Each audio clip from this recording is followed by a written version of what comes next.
আসসালামু আলাইকুম everyone. Mafia weakness part 26। তো চলুন বেশি কথা না বলে গল্প শুরু করি। দোপাট্টাটা পরিয়ে দিল।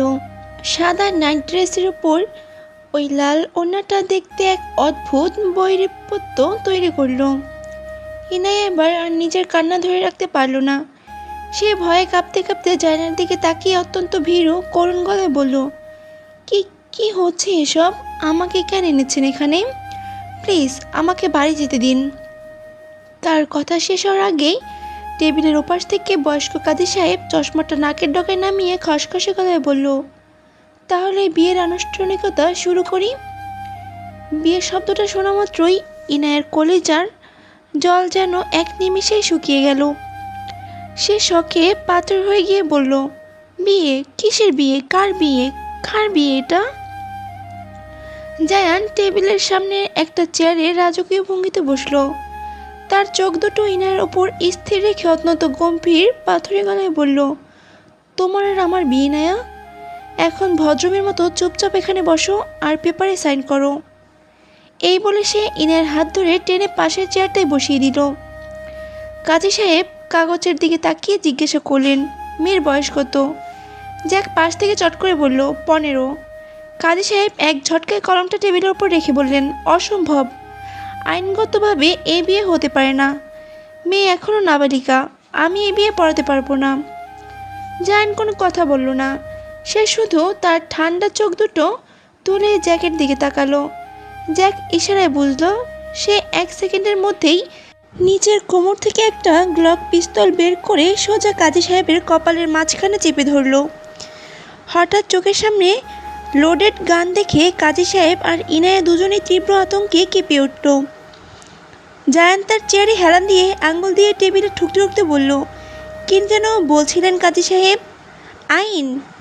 কাজী সাহেব ভয় ডোক গিলতে গিলতে কাঁপতে কাঁপতে বললেন, না মানে আমি বলেছিলাম যে সাক্ষী কোথায়? সাক্ষী ছাড়া তো বিয়ে হয় না। জ্যাক পিস্তলটা আরও একটু চেপে ধরে বলল, আমি সাক্ষী। কাজী সাহেব এবার থরথর করে কাঁপতে কাঁপতে ইনার দিকে তাকিয়ে বললেন, মেয়ের এই বিয়েতে সম্মতি আছে? ইনায়া কাঁদতে কাঁদতে চিৎকার করে উঠল, না, আমার কোনো সম্মতি নেই। আমি এই বিয়ে করব না। ইনার মুখ থেকে না শব্দটা শুনেই জায়ান তার দিকে এমন এক বিধ্বস্তি চিলির চাহনি হানল যে ইনার কণ্ঠস্বর গলার ভেতরেই আটকে গেল। জায়ান কাজী সাহেবের দিকে তাকিয়ে বলল, আপনি আপনার কাজ করুন, সম্মতি তো একটু পরেই দেবে। কাজী সাহেব খাতা খুলে কাঁপা কাঁপা হাতে লিখতে লিখতে বললেন, দিনমোহর কত ধার্য করব? জায়ান নির্বিকার চিত্তে বলল, 50 লাখ টাকা। 50 লাখের কথা শুনে কাজী সাহেব আর খোদ জ্যাকও চট করে জায়ানের দিকে তাকালো। এই মধ্যবিত্ত গলির কাজী অফিসে এত বড় অঙ্কের দিনমোহরের আসলে অভাবনীয়। কাজী সাহেব এবার আর কোনো কথা না বাড়িয়ে বিয়ের মূল বয়ান পড়তে লাগলেন। আমি জায়ান সিংয়ে নিয়া আনিস চৌধুরীর কন্যা ইনায়া চৌধুরীকে 50 লাখ টাকা দিনমোহর ধার্য করিয়া উপস্থিত সাক্ষীর সম্মুখে নিজের স্ত্রী হিসেবে গ্রহণ করিতে রাজি আছেন, বলেন কবুল। জায়ান এক মুহূর্ত সময় নষ্ট না করে অত্যন্ত স্পষ্ট ও দৃঢ় কণ্ঠে বলল, কবুল। কাজী সাহেব আবার বললেন, বলুন কবুল। তৃতীয়বার কাজী সাহেব বলতে জায়ান শেষবারের মতো উচ্চারণ করল, কবুল। এবার কাজী সাহেব ইনায়ের দিকে ফিরলেন, মা ইনায়া চৌধুরী, আপনি জায়ান সিংহানিয়াকে 50 লাখ টাকা দিনমোহর ধার্য করিয়া নিজের স্বামী হিসেবে গ্রহণ করিতে রাজি আছেন, বলুন কবুল। ইনায়া কিচ্ছু বলল না। তার পুরো শরীর তখন ভয়ে জ্বরের মতো কাঁপছে। সে চোখ বন্ধ করে অনবরত কেঁদে যাচ্ছিল। জায়ান সোজা ইনার দিকে তাকিয়ে তার সেই ভারী সম্মোহনী গলায় ধমক দিয়ে বলল, কবুল বলো ইনায়া। ইনায়া চোখ খুলে পাশে থাকা জ্যাকের দিকে তাকালো এক চিলতে সাহায্যের আশায়, কিন্তু জ্যাক অত্যন্ত অসহায় বোধ করে নিজের মুখটা অন্যদিকে ঘুরিয়ে নিল। সে জানে জায়ানকে আটকানোর ক্ষমতা এই পৃথিবীর কারণ নেই। ইনায়া কাঁদতে কাঁদতে বলল, আমি বিয়ে করব না, আমি মরে গেলেও এই বিয়ে করব না। তোমাকে যা বলতে বলছি ঠিক সেইটুকু বলো। জায়ানের গলার স্বর এবার আরও নিচে নেমে এলো। ইনায়া আর কোনো উপায় না পেয়ে হঠাৎ করে চেয়ার থেকে নেমে সোজা মাটির উপরে জায়ানের পায়ের কাছে বসে পড়ল। সে জায়ানের দুটো পা শক্ত করে জড়িয়ে ধরে হেঁচকি তুলতে তুলতে কাঁদতে লাগলো। প্লিজ জায়ান, আপনার পায়ে পড়ি, এমন করবেন না।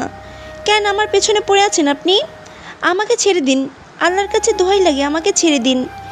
ইনার এই কান্না আর তার পায়ের কাছে এভাবে লুটিয়ে পড়া দেখে জায়ানের বুকের ভেতরটা কেমন যেন করে উঠল, কিন্তু সে নিজের দুর্বলতা প্রকাশ করতে দিল না। সে ইনার চিবুকটা ধরে মুখটা ওপরের দিকে তুলল। তার চোখে তখন এক আদিম অধিকার বোধ। বৈধভাবে নিজের কাছে চাই তোমাকে ইনায়া, যাতে দুনিয়ার কোনো আইন আমাদের মাঝে আর দেয়াল তুলতে না পারে। এখন তুমি কি সোজা আঙুলে কবুল বলবে, নাকি আমি অন্য কোনো রাস্তা ব্যবহার করব? ইনায়া চোখের জল মুছে জায়ানের দিকে তীব্র ঘৃণাভরা দৃষ্টিতে তাকালো। জায়ান তখন নিজের পকেটে হাত থেকে ফোনটা বের করে বলল, তুমি তোমার ভাইয়া আর বাকিদের খুব ভালোবাসো, তাই না পিচ্চি? এই বলে সে ফোনের স্ক্রিনে একটা লাইভ ভিডিও ফিট করে অন করে ইনার চোখের সামনে ধরল। ভিডিওতে দেখা যাচ্ছে রিসোর্টে আশিক আর রুদ্রর ঘরের বাইরে জায়ানের প্রায় 20-30 জন ভারী অস্ত্রধারী স্নাইপার পজিশন নিয়ে দাঁড়িয়ে আছে। জায়ান একটা ইশারা করলেই তারা সবাইকে মেরে ফেলবে। জায়ান ইনার কানের কাছে অত্যন্ত নিচু মায়াবী ফিসফিসানি কণ্ঠে বলল, আমার কথাটা শোনো হার্টবিট, চুপচাপ কবুল বলো, না হলে আজ রাতেই আমি যা করব তা তোমার এই ছোট্ট কল্পনারও বাহিরে। তোমার ওই আদরের ভাইয়ের লাশ কাল সকালে সূর্য ওঠার আগে মাটিতে মিশে যাবে। ভিডিওটা দেখে ইনার চোখের সব জল যেন এক পলকে শুকিয়ে গেল। তার পুরো অস্তিত্ব অপমানে আর আতঙ্কে অসাড় হয়ে গেল। সে জায়ানের দিকে তাকিয়ে কাঁপা কাঁপা গলায় বলল, ভুল করছেন আপনি, আমি আপনাকে ক্ষমা করব না। কবুল বললে না, তাই তো, ঠিক আছে তাহলে। জায়ান স্ক্রিনে আঙ্গুল ছোঁয়াতে গেল। বলছি আমি।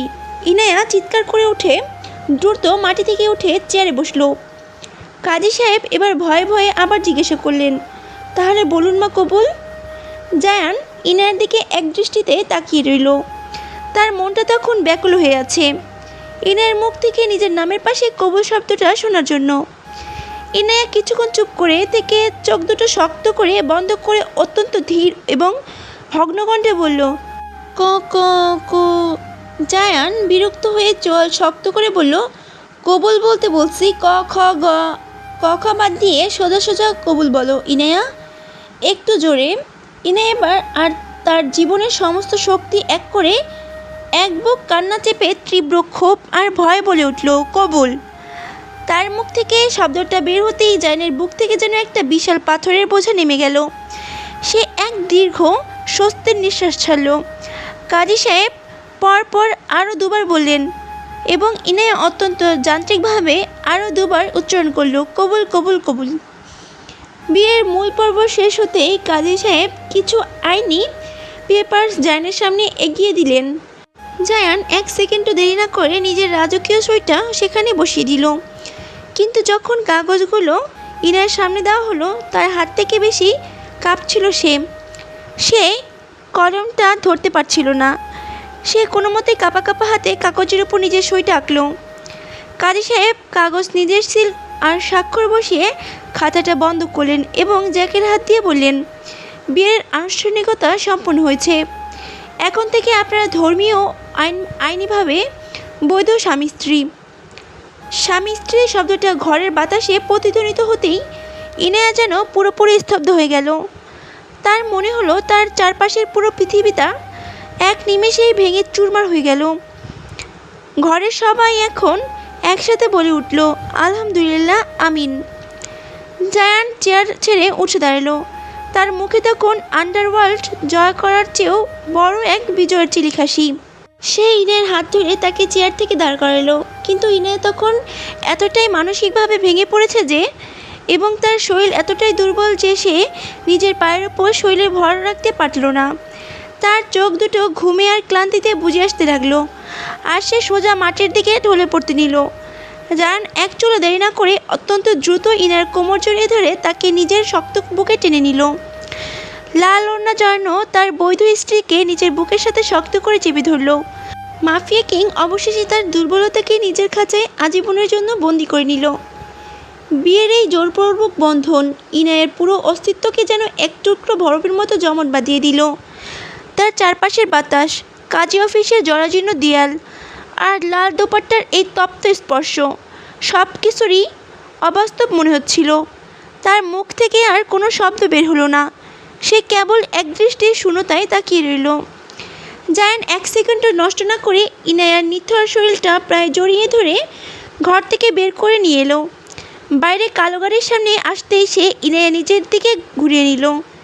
তার একটা শক্ত হাত ইনায়ার সরু কোমরে চেপে বসলো, যার স্পর্শে ইনায়ার তীব্র ঘৃণায় শিউরে উঠল। নড়ার শক্তিও পেল না সে। ঠিক তখনই কাজী অফিস থেকে বের হয়ে এলো জ্যাক। তাদের এই অতি ঘনিষ্ঠ টান টান অবয়ব দেখে জ্যাক মাঝপথেই থমকে দাঁড়ালো। সে একটা দীর্ঘশ্বাস ফেলে জায়ানের দিকে তাকিয়ে বলল, তো আপনাদের এই পার্টটা কেমন লাগলো অবশ্যই আমাকে কমেন্ট করে জানাবেন, এবং দেখা হবে পরবর্তী কোনো পার্ট নিয়ে অবশ্য খুব তাড়াতাড়ি। আল্লাহ হাফেজ, টেক কেয়ার।